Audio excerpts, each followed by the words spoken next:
The wind came low and lonesome through the canyon, carrying with it the scent of sagebrush and long-forgotten sorrow.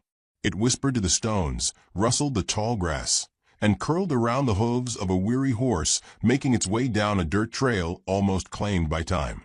The rider slouched in the saddle, eyes shadowed beneath a wide-brimmed hat that had seen too many suns. His name was Elias Hart, and he had no place to be, which was exactly why he kept riding. His horse, an old bay gelding named Bramble, moved slow but sure, like they were both measuring the weight of another day. The sky stretched out above them, endless and pale, and somewhere in the distance, the sun crept down toward the earth with the soft grace of a curtain falling. Elias hadn't spoken aloud since leaving the last town 3 days ago.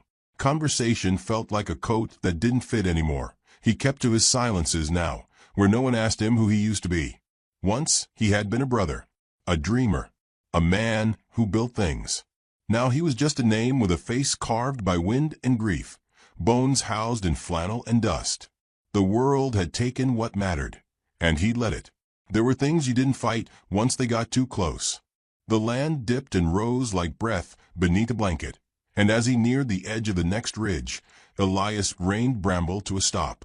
Down below, nestled in a crook of low hills, sat a forgotten town, 2 streets wide, half boarded up, buildings leaning like tired men. A sign dangled crookedly from rusted chains, Hollow Bend. The paint was flaking, but it still whispered welcome to the desperate. He wasn't planning on staying, only to water the horse and fill his canteen. But fate doesn't knock, it leaves the door open and waits. The general store was empty except for the soft squeak of floorboards and the creak of ceiling fans that no longer turned. Behind the counter, a faded ledger lay open beside a jar of peppermints turned white with age. Elias took a tin of beans and left 2 coins without a word. He didn't see the girl watching him from behind the curtain at the back. Elsewhere, beyond the edge of town, a woman moved like smoke through the trees. She was 7 months along, belly round beneath a patched dress, boots worn near to breaking. Her breath came hard. Each step was a decision. Her name was Clara, and she was running, not from a law, not from bandits or blood, but from something far more intimate. She had been loved poorly. That was the truth of it. Her husband had loved her like a man loves a trophy, not a soul. The day she told him she was carrying, he'd looked at her not with joy but disappointment, like she'd broken something inside him. He hadn't struck her, not at first. Just vanished for nights, came back with the scent of whiskey and shame. Then one night he did strike her, and something in Clara cracked, but not in the way he'd hoped. She fled the next morning, taking only a sack of bread and a stolen revolver. Her wedding ring she left on the nightstand. By the time Clara reached Hollow Bend, her breath was shallow, and the ache in her back felt like coals under her skin.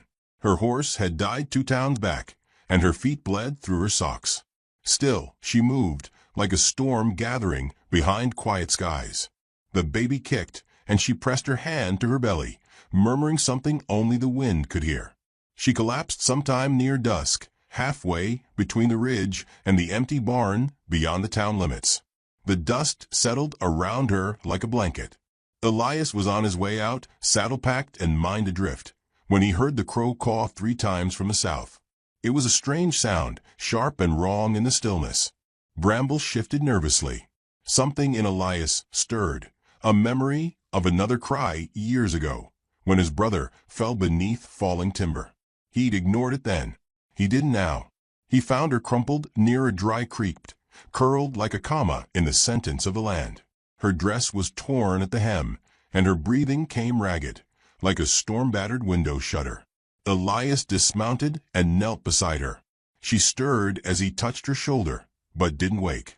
Her skin was hot, too hot, and her lips were cracked like riverbed clay. He didn't ask her name, didn't wonder how she got there. He just lifted her, slow and steady, one hand beneath her knees, the other at her back. Bramble watched with dark, patient eyes as they moved toward the only shelter nearby, a hunting shack left to time and ivy, not 10 minutes' walk from the road. The shack smelled of old cedar and forgotten smoke. Elias laid her on the cot, covered her with a horse blanket, then lit the old lamp and set a pot to boil over a fire he coaxed with dry bark and memory. He wet a cloth and pressed it gently to her forehead. He watched her breathe. Night fell in careful layers. Owls called from the trees, and somewhere far off, coyotes gave their solemn song. Inside, the silence was a living thing, but it did not feel empty. Clara stirred near midnight. Her eyes opened slow, as if unsure of the light. She blinked at the low flicker of fire, then saw him sitting in the chair beside her, hat in his lap, head bowed like in prayer. Her lips moved, barely sound. "You found me." He nodded. "I couldn't leave you," he said, his voice soft and deep, as though unused to leaving his mouth. She closed her eyes again, and something like relief passed over her face, fragile as mist. In the quiet that followed, Elias listened to her breathing, steady now, like the wind after rain. He didn't know her story, didn't know her name, but something in the way she had clung to life, even in collapse, spoke louder than words. She was not fragile. She was holding too much. The fire burned low, and still he sat by her side, listening to the sounds of sleep and unborn life. He did not plan on staying the night, but when the coyotes quieted and the stars blinked wide above, he knew without question. He wasn't leaving. And though the desert was still and the shack nothing more than wood and warmth, a shift had occurred. Small, unseen, but real. In the hush of that hour, with only the fire for witness, something old inside Elias stirred awake. Something that hadn't moved in years. Not love, not yet, but the beginning of a different kind of hunger. The kind that comes when a man, long lost to the world, realizes he's not quite alone anymore. And somewhere between his silence and her sleep, the story began. Morning filtered through the warped slats of the shack, like fingers of pale gold, touching dust motes that danced slowly in the hush. The fire had burned to embers. The pot hung empty above it. Elias stood over the stove, coaxing heat from the last of the kindling. Outside, a pair of crows squabbled in the cold. Behind him, Clara stirred. She moved slowly, uncertainly, the way one does waking from both dream and ache. Her eyes opened not with fear, but with a quiet caution, as though she expected to find herself alone again. But she wasn't. Elias turned when he heard the cot creak. "You're safe," he said. No greeting, no explanation, just those two words. She nodded, though her throat was tight. He offered her a tin cup of warm water. She took it with both hands, fingers trembling slightly, and drank. Her lips were cracked, but her eyes clear. "How long was I out?" "Half a night. Maybe a bit more." He knelt beside her, not close enough to crowd, just enough to see if she could sit upright. She did, slowly. Her hand drifted to her belly, protective, familiar. "I thought I could make it through," she said, almost to herself. "Didn't think the walk would break me." "It didn't," he replied. "You're here." The silence between them was thick, but not sharp. Not the kind that demanded talk. It let them breathe. She watched him as he moved about the shack, collecting firewood from the small stack, dousing the coals just enough to cool, not kill them. There was a gentleness to his rhythm. Not grace, not polish, but a kind of practiced quiet. The man had known solitude, but not bitterness. That made a difference. "I'm Clara," she said finally. He nodded. "Elias." Another pause. No handshake, no exchange of pleasantries. Just names passed like a shared flame. Later, they sat outside on the porch steps, a thin slice of sun stretching over the hills. Elias had opened a jar of pickled carrots and offered her half without asking. She chewed slowly, her stomach cautious. From that perch, the town lay small and still below, like a memory too stubborn to fade. Clara's eyes traced the buildings. "Hollow Bend," she murmured. "Didn't expect much, but it's even less." He nodded. "Most folks gone after the mine closed. What's left's just bones and quiet." She tilted her head. "Why are you here?" He didn't answer right away. He watched a hawk circle overhead before speaking. "Didn't mean to be. Was passing through. Then I heard you." She studied him. "You didn't have to stop." "No," he agreed, "I didn't." That was the end of it, for now. Over the next few days, a rhythm formed. Clara rested in the cot, ate what little Elias had to share, and ventured out for brief walks in the sun, one hand always resting gently on her belly. She didn't ask for help, but Elias gave it anyway, without fuss, without pity. He patched her boots with spare leather. He fetched herbs from the hills and boiled them into bitter tea that helped her sleep. Clara did not trust easily. Too many hands had held her only to squeeze. Too many eyes had looked without seeing. But Elias, he was something else. Not soft, not exactly gentle, but steady. Solid, like stone warmed by sun. He didn't probe, didn't try to fix her, just made space for her to be. She noticed the way he moved at dusk, how he stood still just to feel the wind, how he lit the lamp with care, always checking the wick twice.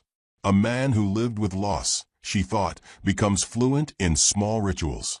One night, after a dinner of boiled beans and wild onion, she asked him where he came from.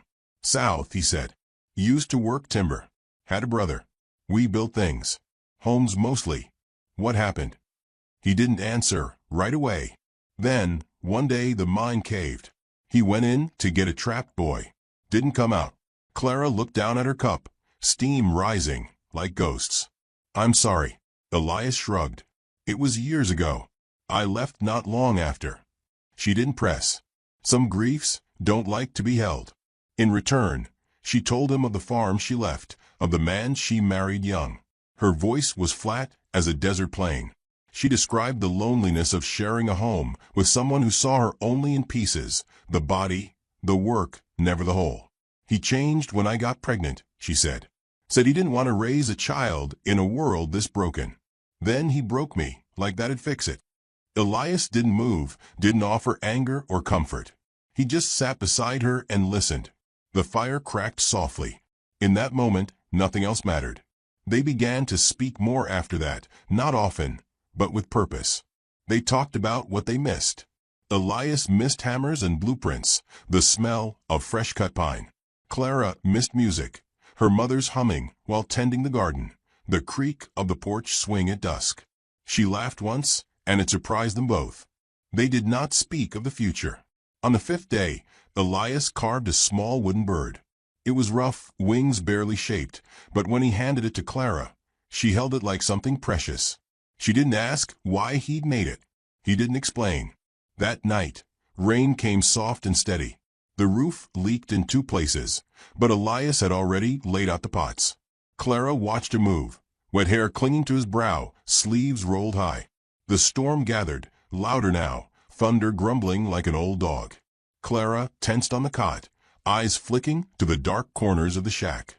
The sound of storms had always left her cold. Her husband had shouted during storms, his anger mimicking the sky. Elias saw the change in her, the stiffened shoulders, the breath that caught.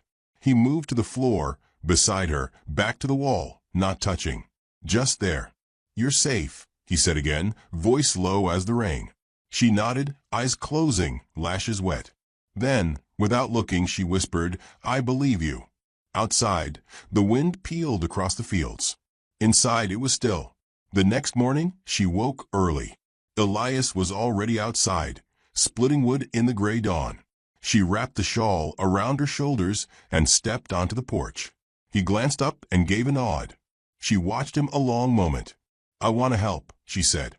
He paused. You don't need to. I know. But I want to. So he showed her how to sort kindling, how to find dry bark even after rain. Her hands were clumsy but determined. She didn't speak much that day, but her eyes shone clearer. In town, old Mr. Whittle at the general store saw Elias come in for flour and smiled behind his beard. You look better, the old man said. Like you remembered your name. Elias didn't reply, but he didn't deny it either. When he returned to the shack, Clara was outside humming. Just a low sound, barely a tune, but it carried. He watched her from a distance for a moment, then walked over, setting the sack down with care. She smiled, not wide, not bright, but real. That night, they shared the last of the winter apples he'd found behind the store. Sweet and soft, nearly spoiled, but somehow perfect. The air between them was fuller now, not thick with tension, but with something slow-growing and quiet. Not romance. Not yet. But understanding. A steady braid of shared silence and wordless care. Later, when she lay down to rest, she watched him sitting near the fire, carving another shape. "Why do you help me?" she asked softly, barely more than breath. Elias didn't look up. "Because someone once helped me. When I didn't deserve it. Felt like I owed it forward. But now," he paused. "Now I think it's something else." "What?" "I don't want to leave." She didn't respond, but the way her breath hitched said more than words. And as the fire dimmed and shadows stretched long, Clara closed her eyes with a calm she hadn't felt in years. Safe, yes, but more than that. Seen. Wanted not in pieces, but whole. And outside the shack between them, the wind curled around the walls and whispered that something was coming, something neither of them yet had a name for. The meadow beyond Hollow Bend woke first in spring. Before the town stirred, before birds found their voice again, wildflowers pushed through thawed earth, blue flax, prairie smoke, sun-yellow balsam root. The land bloomed slow but certain, just as everything good seemed to. Clara sat beneath a cottonwood on the hill, knees drawn up, one hand lazily tracing circles across the slope of her belly. Her dress, faded and mended, fluttered against her ankles. She pressed wild violets between pages of a broken Bible she'd found beneath the floorboards of the shack. It smelled of age and candle smoke, and somewhere deep inside, a page had been marked by someone long gone. She didn't read the words. She just liked the feeling of it, something once precious, now quiet and hidden. Below her, Elias worked with a small axe, cutting boards from salvage planks. He was building something, though he hadn't said what. She didn't need to ask. She watched his shoulders move beneath the thin linen shirt, sweat darkening the back, sawdust on his arms like gold freckles. There was a rhythm to him now, like his body had found a purpose again and was grateful for the reminder. The days passed with little ceremony but deep meaning. They didn't speak of leaving. That conversation hung between them like mist, never quite clearing, never needing to settle. Instead, they spoke of small things, how to find clean water, where to plant rosemary, which stars told which stories. Clara found herself laughing more. Sometimes it startled her, how easy the sound escaped now, light as a leaf on wind.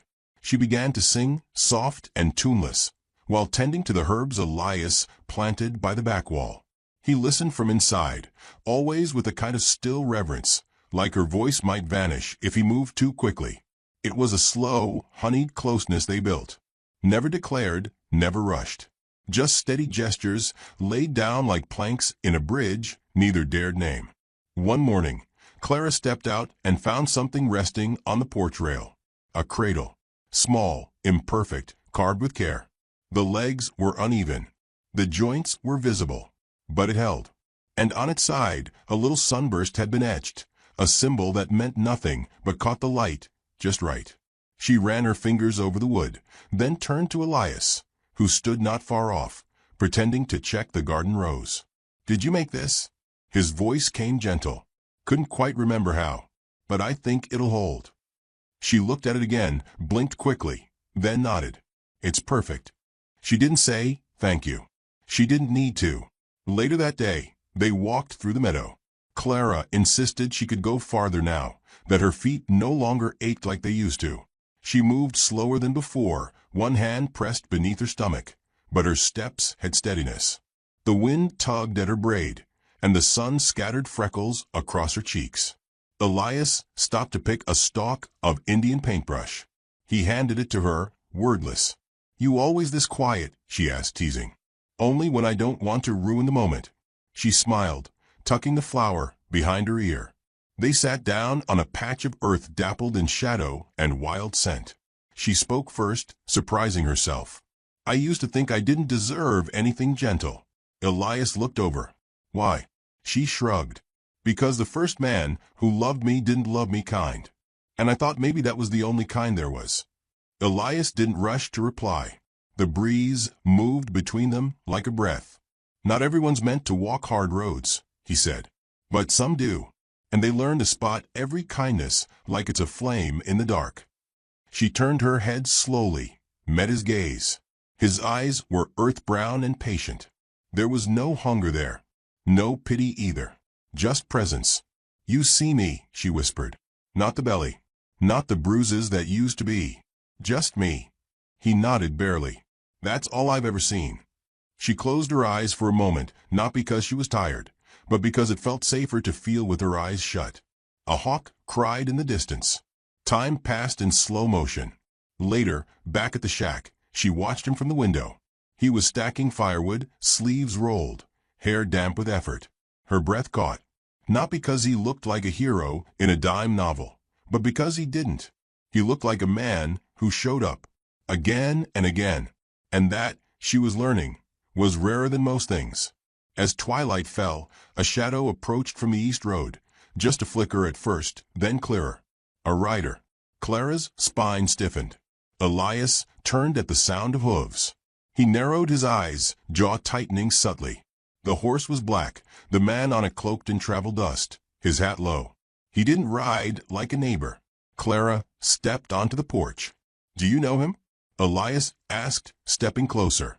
"No," she said softly, but her voice cracked. The rider stopped a few feet off, dismounted. He pulled a folded paper from his saddlebag. A wanted poster, tacked in crude print beneath her name, Clara Whitlock. Description rough, but enough to know. Elias's voice stayed even. "What do you want?" "I've got a job," the man replied. "Bounty for the girl. Her husband wants her back." She took what wasn't hers. "I took my life," Clara said, stepping forward. "And it wasn't his to keep." The man tilted his head, amused. "Don't matter what she took. Law says she goes back." Elias didn't raise his voice. Not without a fight. The bounty hunter looked him over. "You her keeper?" "I'm her choice," Elias said. A silence bloomed sharp. The man sneered, spit to the side, then mounted again. "Ain't worth it today. But I'll be back." Dust rose behind his horse like a ghost fleeing the grave. Clara's breath shook. Elias stood beside her, not touching, just close enough to steady. "You knew this might happen," she said. "I did." "You're not afraid?" He looked at her, not with bravado, but truth. "I am. But not enough to let them take you." She turned, eyes damp but not broken. Her hand found his sleeve, fingers curling just enough to say stay. Inside the shack, the fire still burned low. Outside, the meadow swayed in soft defiance. And in that flicker of night, where danger had brushed past and not taken root, something else deepened between them. Not urgency, not lust, but bond. Quiet and resolute. Like a vow carved not in words, but in the way they stood together, unmoving, unwounded. Neither said what they were feeling, but they didn't need to, because even among wildflowers and whispers, sometimes the heart shouts, and sometimes the right soul hears it. The storm came not with thunder, but with hooves. It had rained the night before, soft and cool, leaving the morning soil fragrant and dark. Mist clung to the low valley like breath held too long. But now the mist was gone, burned away by a rising sun and the tension in the air, sharp as drawn steel. Elias stood in the doorway of the shack, axe in hand but limp at his side. He'd sensed it before he saw it. The way animals grow silent, the way the wind changed its mind. Trouble doesn't always roar, it whispers first. Clara was inside, sitting at the edge of the bed, lacing her boots. Her belly had grown heavy, and each movement required thought, but her eyes were steady. "He's coming," Elias said. She didn't flinch. "I know." He turned to look at her, the lines in his face deepening with worry and something else, something like awe. She hadn't asked for him to protect her. She'd never once begged or pleaded. She'd simply stayed, and somehow that had become the bravest thing he'd ever seen. "I'll talk to him," he offered. "No. We stand together." There wasn't time to say more. Dust rose on the eastern trail. One rider, then two, then a third. And behind them, the man Clara once called husband, Reed Whitlock, rode with a smirk like smoke and eyes like blackened glass. He dismounted before the others, kicked the dry earth, and spat like he owned the world. "Clara," he called, voice too familiar, too wrong. "You made it hard to find you." She stepped from the shack, hair pinned back, chin high. "You weren't supposed to." Reed chuckled, turned to his men. "Listen to that. Mouth like a preacher now. All this wilderness turn you holy, sweetheart." Elias stepped beside her, quiet but firm, the axe now resting across both palms. "She ain't going with you," he said, each word shaped slow and deliberate. Reed's eyes flicked to Elias. "You her new savior? I paid for her train, for her clothes, fed her. That baby's mine." Clara's voice cut the air. "That baby's no one's but mine. You never wanted her. You only wanted to own something soft." Reed's face shifted, a flash of the man beneath the charm. He stepped forward, but Elias blocked him without lifting the axe. "You don't belong here," Elias said. The two other riders looked uncertain now. One glanced at the shack, then at Clara, then at Reed. It was clear this wasn't what they'd signed up for. "You think you're going to raise a bastard in the woods?" Reed sneered. "With a ghost like this?" Elias didn't speak. Instead, he turned slightly toward Clara, just enough for his voice to be heard only by her. "You want me to end this?" Her answer came not in words, but in the calm way she nodded. He faced Reed again. "She's not leaving with you. So ride out. Or stay and see what kind of man I really am." Reed laughed, but it broke halfway through. "You going to kill me, woodsman? I'm going to keep her safe. Whatever that costs." The wind picked up, swirling between them. Reed reached for his belt, but the sound of a rifle clicking stopped him. Mr. Whittle stood a few yards off, his old Winchester shaking slightly in his grip, but pointed true. "Enough of that," the storekeeper called. "No law here but what we make. And this woman's earned peace." A few more emerged, Sarah's father, silent and big-shouldered. Annie from the well house, with her apron still on. Not many. Just enough. Reed looked around and realized the story had changed. He wasn't the center of it anymore. He spit one last time, turned to his men. "You coming?" Only one followed. The other stayed back, eyes low, as if suddenly ashamed of who he'd ridden with. Reed mounted in a flurry, but he didn't ride away quiet. As he turned his horse, he snarled toward Clara. "You think this is over? You'll bleed like every woman does. And when you do, don't come crying for help." Clara didn't respond. Her silence was her sword. The men rode out, dust trailing behind them like a memory being exhaled. Elias let out a long breath, lowered the axe, then looked at Clara. "You all right?" Her hand was on her stomach. "I think it's time." He blinked. "Now." She nodded once, steady but pale. "She's coming."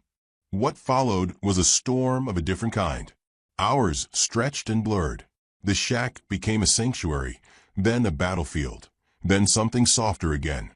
Clara's voice broke against the walls, low and strained and wild with pain. Elias never left her side, not once. He brought water, changed cloths, pressed her hair back from her brow with fingers that shook harder than he'd admit. "She stuck," Clara whispered, gasping, soaked in sweat and fire. "You can do this," he said, his voice rough. "You've already come farther than anyone I know." When the cry finally came, it split the room like a hymn. A girl, small and red and loud with life. Clara held her first, arms trembling. Her eyes closed, and for a long moment she just breathed, the way you do after drowning. Then she opened them and looked to Elias. "She's here," she said, like it was the simplest truth in the world. He took the child in his arms, awkward and reverent. "Hope," Clara said softly. "That's her name." He nodded, the name sinking into him like spring rain. Night settled gently. The fire flickered low, casting a warm halo over the cradle. Now filled, now real. Outside, the town was quiet again. No riders on the ridge. No echoes of boots or shouting. Just wind and wood and newborn sleep. Clara sat propped against the cot, eyelids heavy but calm. Elias sat beside her on the floor, Hope asleep in his arms.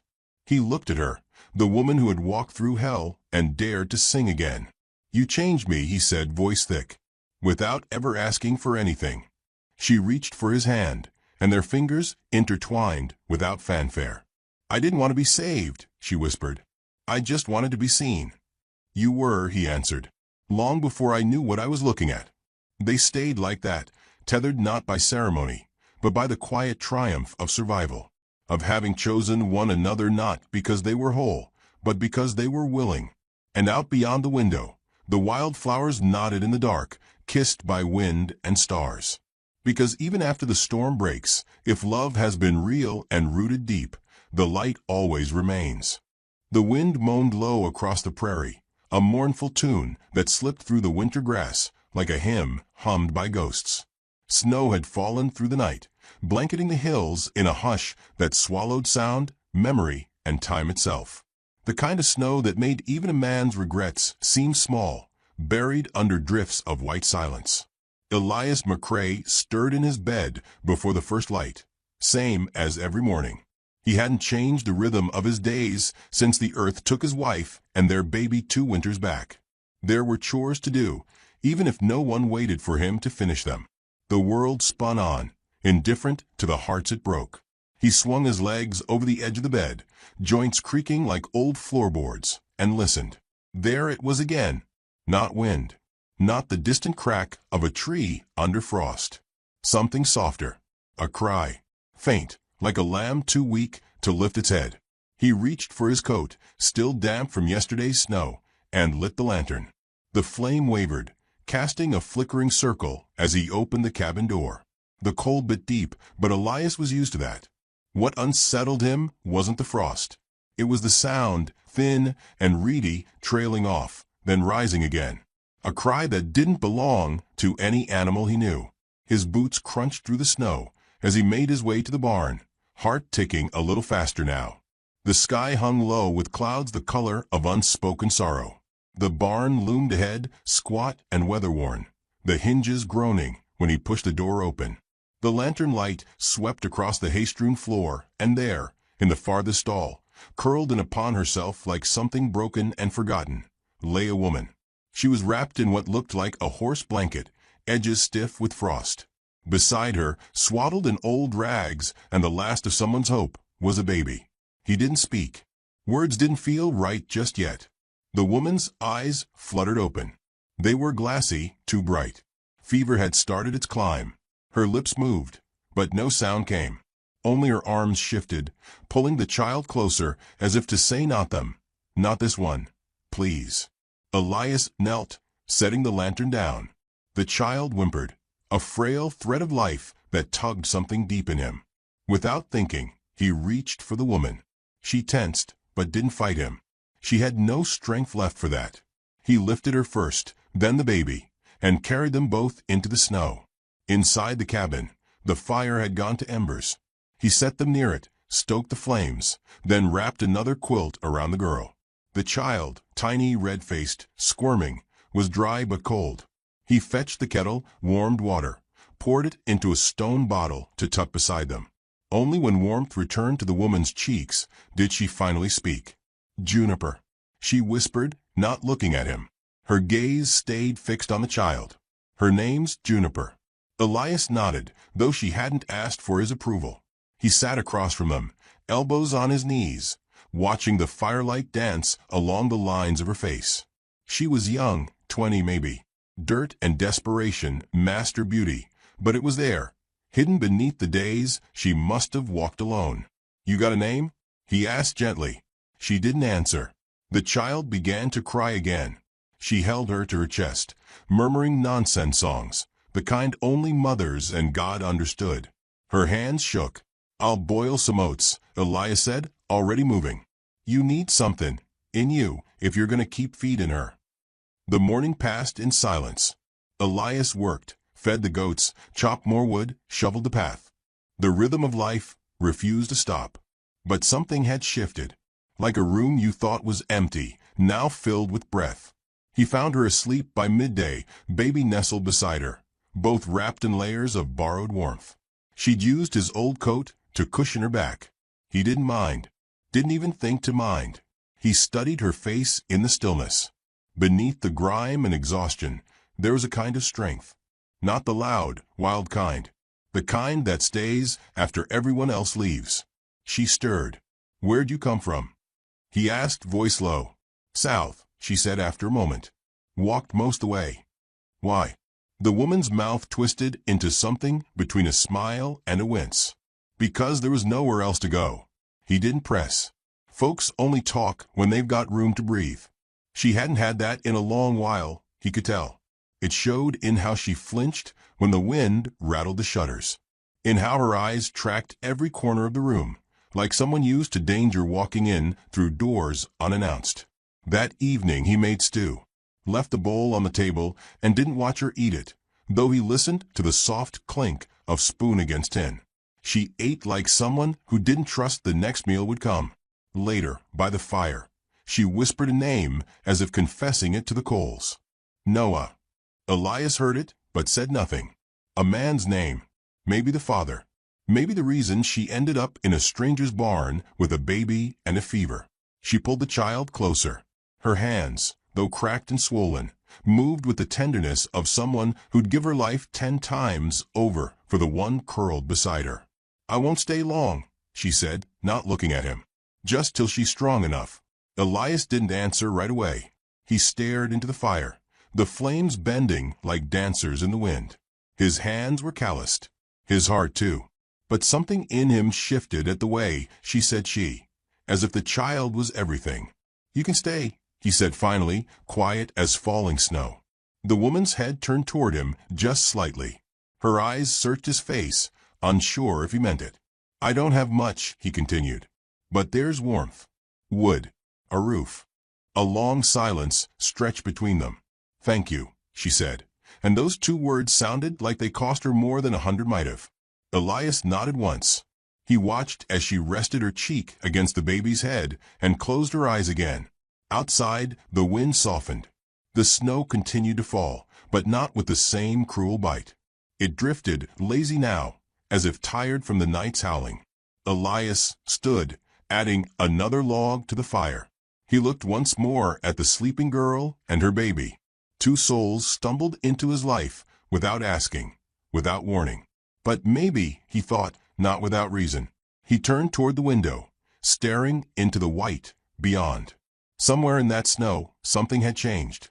The house wasn't so quiet now, and the silence he'd lived in for so long had been broken not by noise, but by life.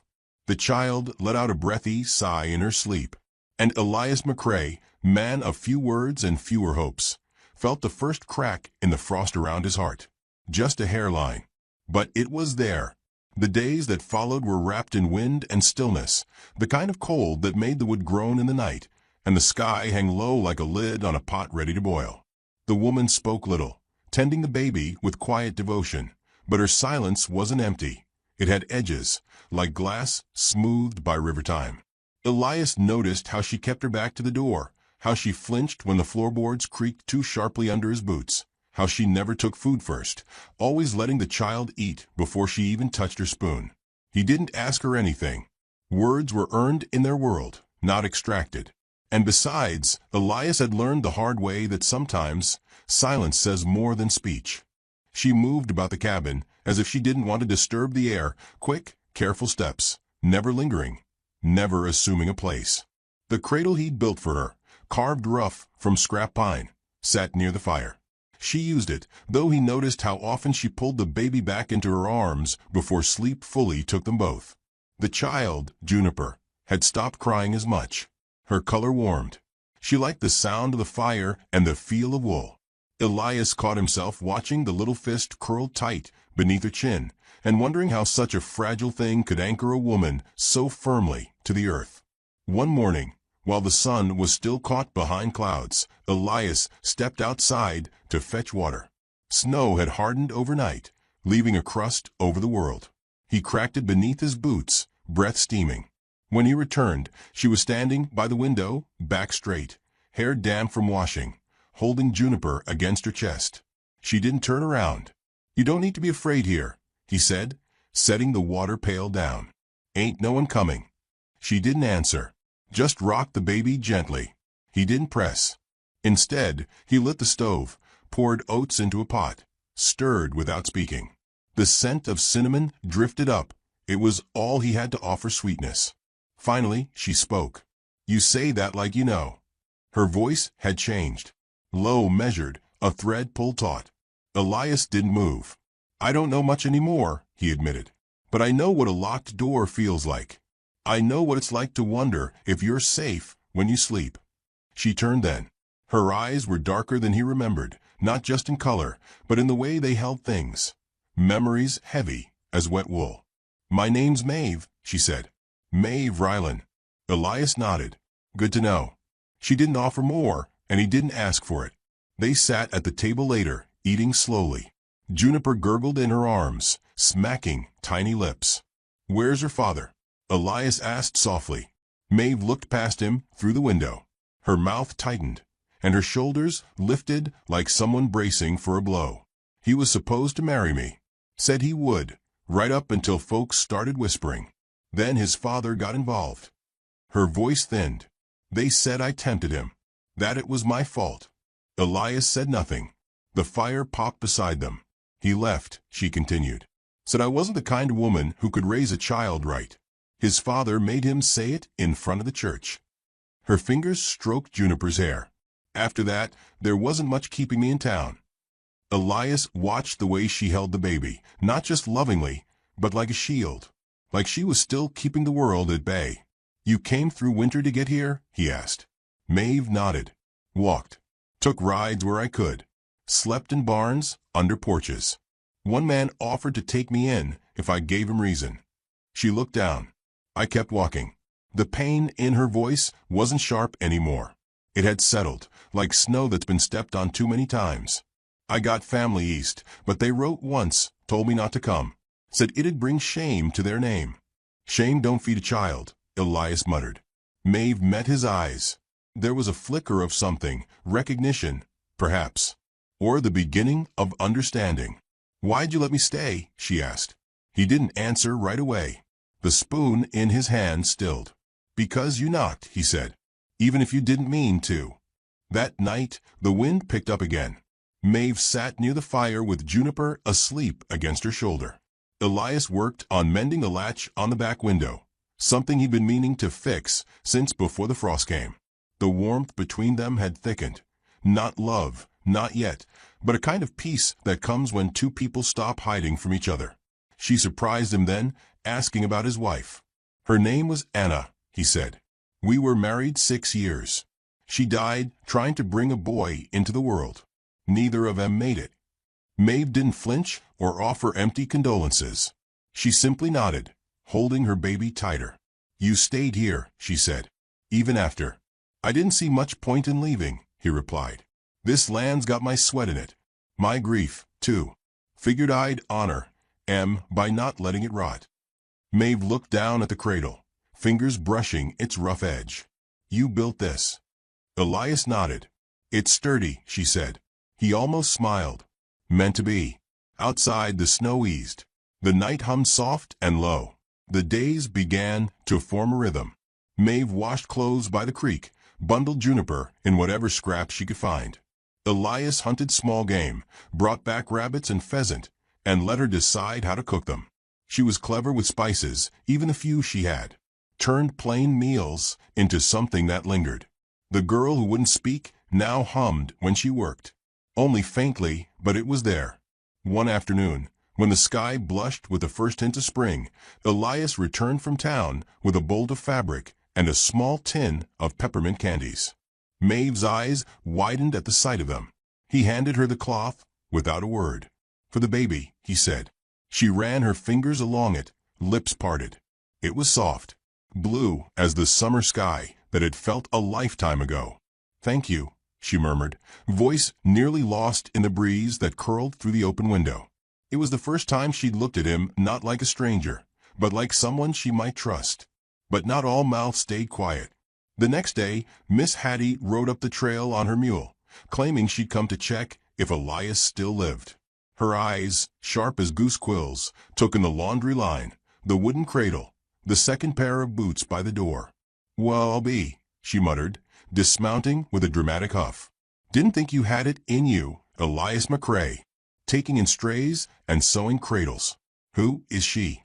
Elias didn't answer. Hattie leaned toward Maeve, squinting. "You're not from here, that's for sure." Got the look of a girl who ran from something. Her smile was sweet as spoiled cider. "A preacher's girl, maybe?" Maeve stiffened, but didn't respond. "She's with me," Elias said, his voice flat. "She and the baby are staying." Hattie's eyebrows shot up like she'd seen lightning strike a tree. "Well then," she said, mounting her mule. "Word's bound to get around. Folks will want to know what kind of company you're keeping." "They can ask me," Elias replied. Miss Hattie smirked. "You've changed, Elias. Grief used to make you quiet. Now you've gone soft." He watched her ride off, her mule kicking up dirt that didn't settle. Maeve said nothing until the sound of hooves vanished. "They'll talk," she said. "Let them," he replied. She turned toward him then, and something in her expression shifted. Not gratitude, not quite, but a loosening, as if she'd been bracing for shame and found a shield instead. That night, she folded the blue cloth into neat squares, eyes glowing in the firelight. Elias caught himself looking too long. The baby stirred. Maeve bent, lifted her from the cradle, and whispered to her. Nonsense again, soft and musical. Elias closed his eyes for a moment, listening. It had been so long since the cabin sounded like a place where someone belonged. When he opened them, Maeve was watching him. "Thank you," she said again. He nodded once. The snow was melting. Slowly. But it was melting. The thaw came slow, hesitant, like a wounded thing learning to trust its legs again. Snow still sat in patches along the fence line, crusted with dirt and time, but the wind had softened. The trees no longer groaned beneath the weight of frost. They whispered instead, tentative and secretive, like they, too, were waking from a long silence. Inside the cabin, the hearth burned steady. Juniper had learned to coo, her voice a tender trill that echoed through the rafters like birdsong returned too early. Maeve smiled more often now, though it came and went like the sun behind the clouds. Her hair grew longer, thicker, curling at the ends where the chill had once broken it. She hummed when she swept. She tied blue fabric into little knots and stuffed them with dried lavender to scent the baby's cradle. Elias watched from the edge of it all. He didn't intrude, didn't make demands. He simply made sure the woodpile never emptied, the porch never iced over, and that the hen that kept escaping the coop didn't stray too far. Some mornings he left coffee on the table with an apple sliced clean. Other times, he whittled toys, quiet things shaped from leftover pine or walnut, things too small for adult hands but perfect for the growing fingers of a child. Maeve noticed. She never said it aloud, but she noticed. The warmth between them didn't rise like fire. It smoldered. One night, with Juniper asleep and the wind soft against the windows, Maeve reached for her sewing and spoke into the hush. "You don't ask questions." Elias looked up from his book, eyes shadowed in the flickering light. "I figured you'd speak when it mattered," he said. Maeve nodded. She stitched a button with practiced fingers. Her voice stayed steady. "I was never going to stay here," she admitted. "I planned to leave the second she was strong enough. Figured I'd find a river town, maybe pose as a widow, and find work cleaning linen." He didn't look surprised. "But I didn't," she added. "No," he said. "You didn't." The fire snapped between them, punctuating things that didn't need more words. Juniper stirred in her sleep. Maeve rose, adjusted the quilt, then lingered. She ran her hand gently along the edge of the cradle. "Sometimes I still think about leaving," she said. "I'd understand if you did," Elias answered. "But it's not fear anymore," she said. "It's habit. That's what I'm learning. Fear becomes a rhythm, and then you forget what peace even looks like." He watched her as she turned and met his gaze. "This place," she said, "it's quiet. But not the kind that feels like dying. It's a kind of quiet I can breathe in." The next day, they were snowed in. A storm rolled across the valley before dawn, a final, angry sweep of winter dragging its claws before letting go. Maeve pulled the shutters tight and laid damp cloth at the sills. Elias stoked the fire hotter than usual. Outside, the wind howled, but inside the walls held firm. For 3 days, they lived in a kind of cocoon. Juniper babbled nonsense, while Maeve braided her hair into tiny twirls. Elias read aloud from a tattered book of prairie tales, his voice rough and low, full of gentle pauses. Maeve listened with her chin on her hand, eyes half closed, as if the sound of him reading was a balm she'd never known she needed. They played dominoes. They cooked stew together, Maeve seasoning, Elias chopping. He showed her how to trap heat in a cast-iron pot. She showed him how to sweeten meat with molasses and dried berries. The third night, with the wind finally sleeping, Elias found her sitting at the window, wrapped in the quilt he'd given her weeks ago. She didn't turn when he approached. "I used to dream of a porch swing," she said softly. "Somewhere warm, with peaches ripening. A man beside me who didn't speak much but listened.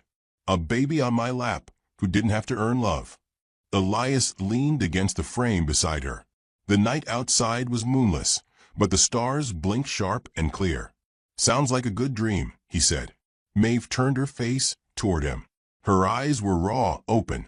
"I thought that dream was gone, that I'd lost the right to it." He didn't reach for her. He didn't move. But his voice, when it came, was a whisper carved from something old and steady. "No one loses the right to hope. They just stop being told they're allowed to." Juniper whimpered then, waking from a restless sleep. Maeve rose, kissed her forehead, and rocked her gently. Her voice, when she sang, was shaky at first, then steady. Elias watched her, the weight in his chest loosening. He hadn't touched her once, hadn't asked for anything, but he found himself building things anyway. Another chair, a larger table, stronger shutters for the windows. As if the house was slowly making space for more life. Word traveled fast in quiet places. One morning, Elias came back from the trading post with salt, soap, and the sharp scent of rumor. "Reverend Callahan's kin is riding north," he said. Maeve froze where she stood, spoon halfway to the pot. "He has a son," she whispered. "I know. They'll try to take her." Elias said nothing. Maeve's hands trembled.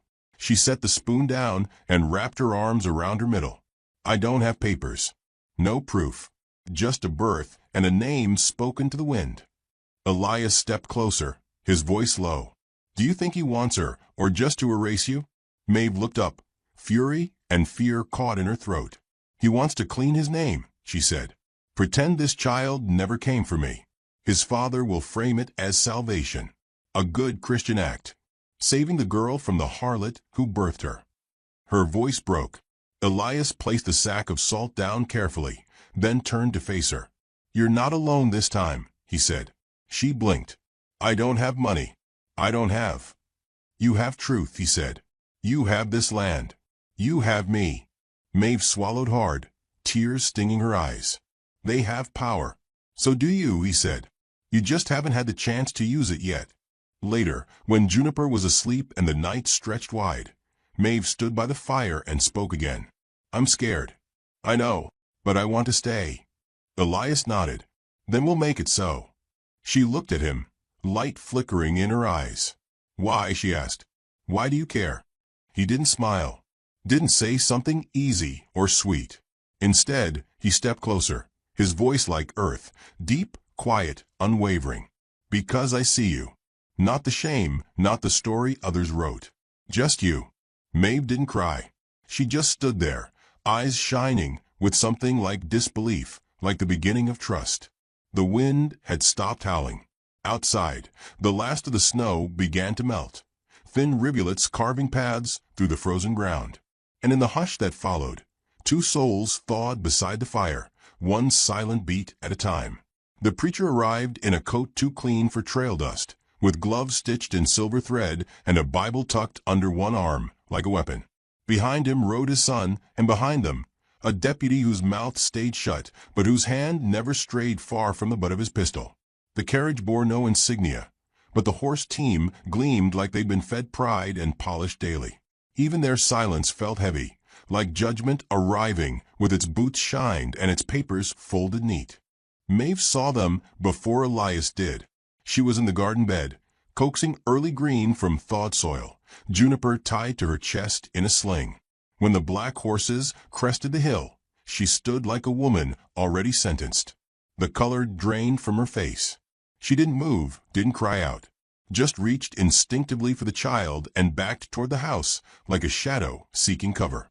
Elias stepped out with an axe still in hand. He set it down carefully beside the steps. They didn't dismount. Not at first. The preacher looked older, but not in the way time softens a man. His aging was sharp, knife-edged, lips thin, hair white as ash, eyes untouched by warmth.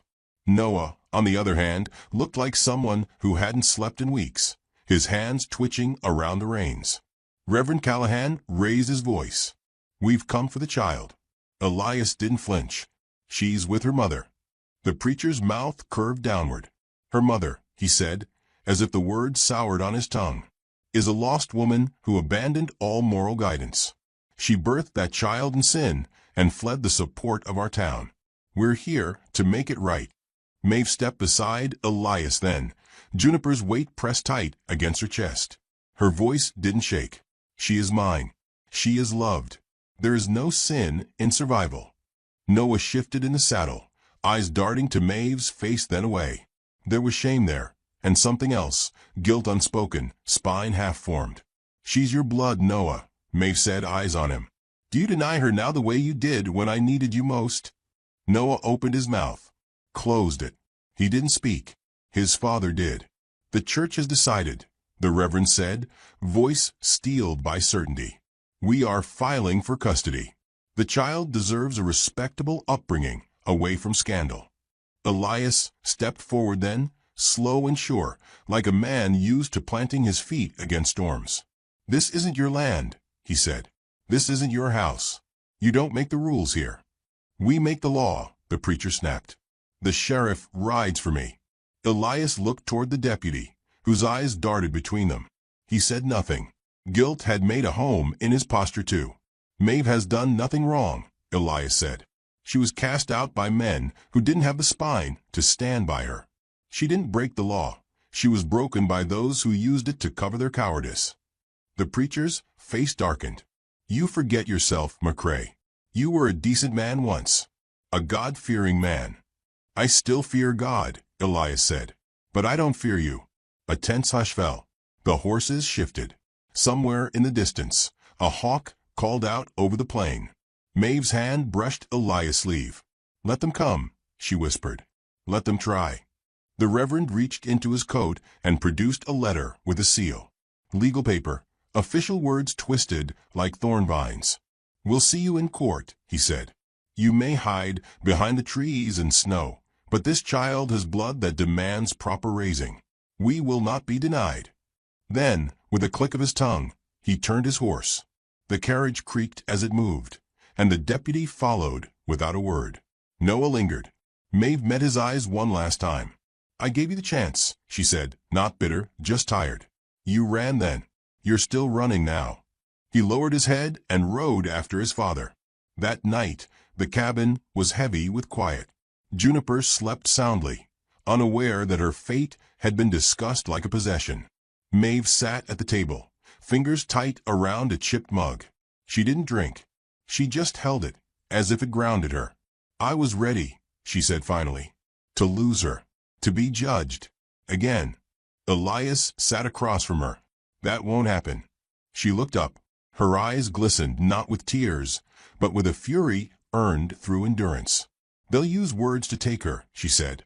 "Ink and seal and polish boots.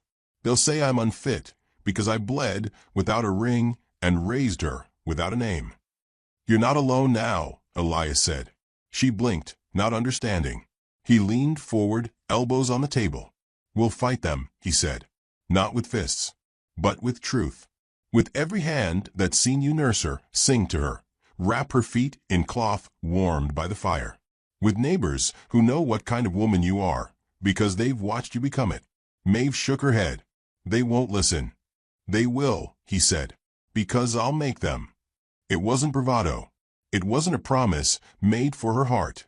It was simply said, like he might have said the creek will rise in spring or the fire needs more wood. Maeve looked down at the baby's blanket. Her hand trembled over the embroidery she'd begun, an M and AJ twined together. Half finished, like the life they were building.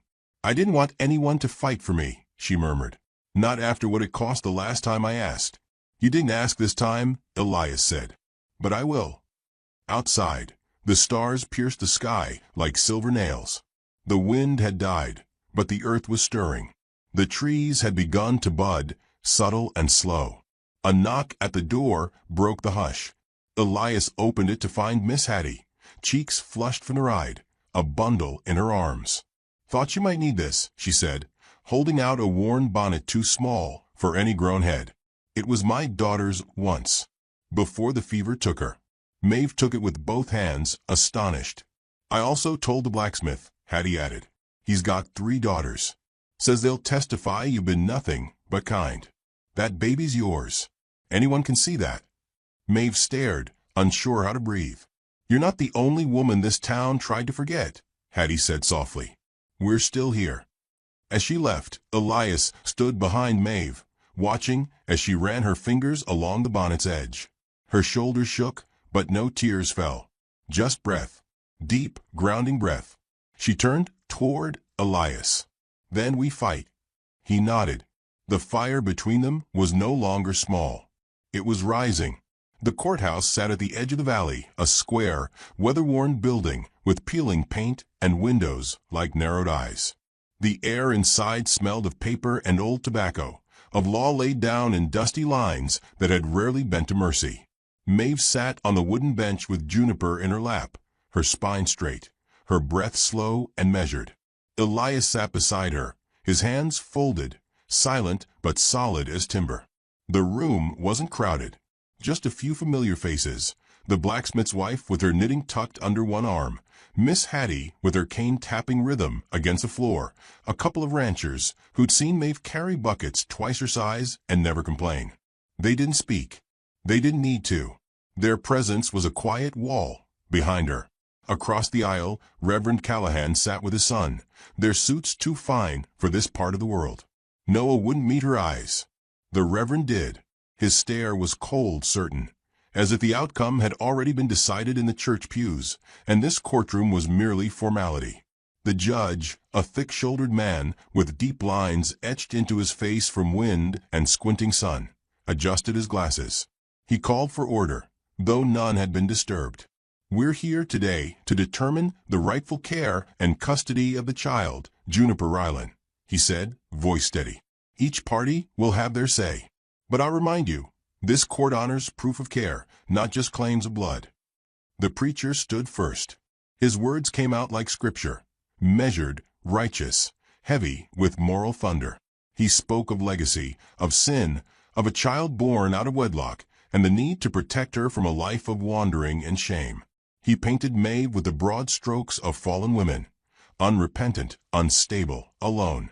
He cited letters of support from church officials far away, none of whom had ever met the child. Then he gestured to Noah. Noah stood reluctantly. His voice was thin, unsure. I didn't know what to do, he mumbled. I was scared. My father, he said it was better this way, that I wasn't ready. Maeve's hands tightened around Juniper's blanket, but she didn't look away. When it was her turn, she stood slowly. The hush in the room deepened. I didn't come here to be forgiven, she said. I came because I stayed, because I gave birth in a barn with no midwife and prayed over every breath she took. I fed her from my body, wrapped her in everything I had left, and walked through snow until my legs bled. Not because I was strong, but because she needed me to be.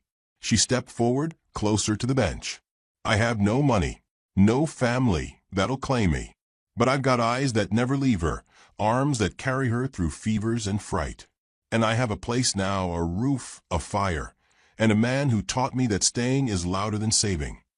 She looked down at Juniper, then back at the judge. She is not a stain to wipe clean. She is not a mistake to erase. She is my daughter. The room held its breath. Elias stood then. He hadn't planned to, but something in him surged forward like a thawing river. I buried a wife and a son on that land, he said, and I thought I'd buried myself with them. But Maeve brought something back, life, laughter, even grief again. Real grief, not the kind that freezes. I've watched her become a mother every single day. Not once has she faltered. He looked straight at the judge. She didn't need saving. She just needed someone to stand still long enough not to leave her. There was a long silence. The judge tapped his pen against the desk once, twice. I've heard enough, he said. His voice had changed, softer now. This court does not favor reputation over reality, he said. The child stays with her mother. This case is closed. A sound escaped Maeve then, not a sob, not quite a laugh, but something cracked open and wholly. Elias caught her as her knees buckled slightly, his arm wrapping around her like it had always belonged there. Juniper blinked up at the room, blissfully unaware, her thumb half in her mouth. The preacher stood, stunned. He looked as if Scripture had betrayed him. Noah rose too, but he didn't follow. Instead, he stepped toward Maeve, hat twisting in his hands. "I'm sorry," he said low, "for everything." Maeve looked at him. Her eyes held no fury, no forgiveness, only distance. "Be better next time," she said, "if there's a next time." And that was all.